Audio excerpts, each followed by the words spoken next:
do I say it's a good or bad policy? In some sense, that's not my job, right? As an economist, what am I good at, right? Hopefully.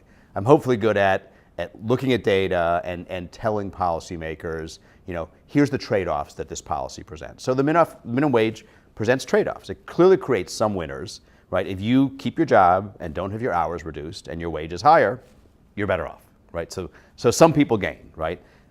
It probably creates some losers as well, people who lose their jobs or have their hours reduced, right? And then the question is, who are the winners and losers? And are the winners the people we're trying to help more? Are the losers the people we may not be as worried about as much? So in the US, for example, if it turns out that the minimum wage mainly helps teenagers in middle-class families get a higher wage, but ends up throwing single poor mothers out of work, we'd probably say that's a bad thing distributionally.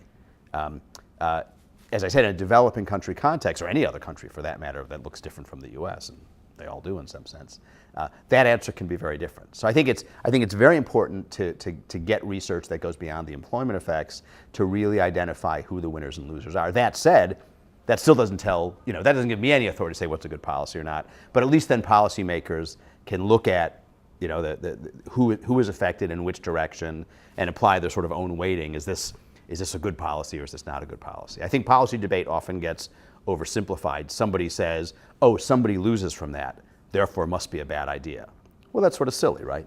I mean, if we do climate change policy in a serious way and you work in an oil rig, your job prospects are going to be worse. Or if you're a coal miner, your job prospects are going to be worse. Does that mean we shouldn't do it? Well, no, it depends on what the benefits are to other people and how those benefits compare to the cost. And that's a complicated question, and it's more complicated than just the employment effects.